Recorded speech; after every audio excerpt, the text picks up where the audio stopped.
Thank you very much. Before we begin discussing the global order, I'd like to talk a little bit about a very troubling local order here in Israel. Honored guests, in October, we started we started operating here in this army camp, and then in 1995 we started working as a very tired and very hard-working staff and students, and we cried over the murder of Yitzhak Rabin. Yitzhak Rabin was head of the Harel Brigade during the War of Independence, and 50% of its soldiers died in the battle for Jerusalem.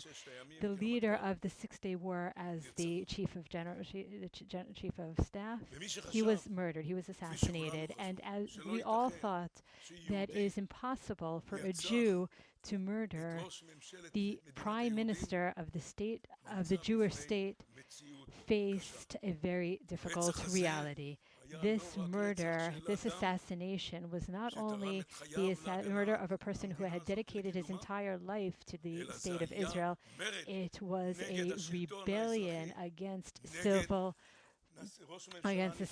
order, against a prime minister, an elected prime minister who was pursuing a national policy. He was assassinated in order to assassinate a national policy. It was a difficult situation because today we're facing a similar situation of horrific incitement and maybe even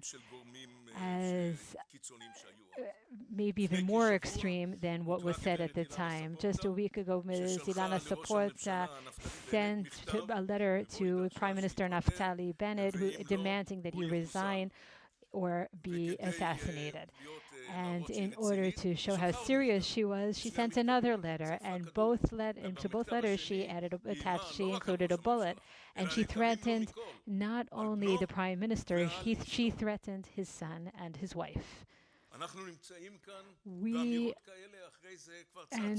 After that, we heard many different statements, different horrible statements, like someone from Elad who said that a bullet should be put into his head. And if you think that the trauma of those years will not return, it could happen in the current situation. And it is our obligation to prevent a recurrence of such an incident and prevent the deterioration that leads to incitement against an elected government of Israel. And this attack, which demands the efforts not only of the security personnel, Ms. Saporta should be put in jail for the rest of her life. But it requires more than that. And the threat is not only on an elected prime minister, it is a threat to the entire political method, the political system here in Israel. And people are very creative here, and the Knesset members, like David Amsalem, suggested the idea of imprisoning the judges. Former MK Chaim Yogev suggested the agricultural solution of demolishing the Supreme Court with the D9, or examples of talking about blowing up the Supreme Court. We must not live with illusions. We're talking about attacking the entire regime, all aspects of the leadership in Israel. And this attack has ideological basis because the belief is that the only democracy there is the legal aspect of assessing the legislations, because the ultra-Orthodox population believe that only the Torah law, only the religious law, is the deciding factor, and therefore the Supreme Court, the entire court system and legal system, has to be destroyed. This is There are religion groups. There's murders of Jewish by Jewish criminals and between Arab criminals, and people feel threatened that if they're threatened, people have to realize that there will be retaliations. But in addition to all that, there is a significant threat on the part of something that is close to a rebellion, although among a small part of the Arab population. But these actions are extremely severe, and this is not something we could take for granted.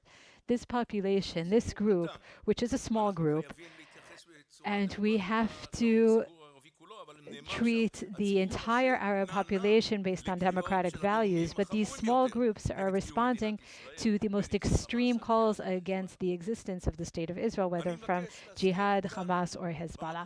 And I would like to state here, to remind you here of the famous speech made by Herzl in London in 1896, when he first presented his vision of a Jewish state. And he said that he could not guarantee that in the country the skies will always be blue, but I can promise one thing, and that is that it is necessary that we can guarantee that that Jews will never be persecuted for religious or national reasons. And this is something that is guaranteed by our political vision, the idea of a Jewish state. And the current disruption of this idea is reflected in pogroms in the mixed cities and in the nearby cities, nearby Arab cities. And these incidents we cannot compromise and we cannot forgive. We must understand that in these cases we are not talking only about violence, we're talking about uprising against the notion of a Jewish state. It is a nationalist ideology that attempts to strike against Jews solely because they are Jews. We could talk about using force to fight against what is happening in society. We must definitely strengthen the police forces, and in certain cases, we must also force is necessary. We will not tolerate violence of any kind. We have to defend the regime, and the legal system must ensure that people pay the price for their crimes. But force is not the solution. The solution is to go back to understanding the fundamental values that we share, that our society is built upon. We have to rebuild from the beginning, from the foundations. We have to rebuild our national consensus. We need the initial agreement that was signed by all of the people, all of the factions, all of the different parts of Israeli society, and that is the Declaration of Independence of the State of Israel. This declaration calls for peace. It calls for equal citizenship, provided that there is peace between the different sectors. It calls for equality, and it calls for the right path and the right way of running a nationalist country that was established as a Jewish homeland for the Jewish people, while maintaining the fundamental rights and values that guided us even as minorities in the diaspora. And I want to say clearly that this institution was established this is a Zionist university that was based on the values of the Declaration of Israel, and that is the social vision of this institution. And I would like to conclude by expressing my complete support for the initiative of the Minister of Finance, Lieberman, who called to pass a new basic law with one line that says that the Declaration of Israel that was of 1948 is a basic law.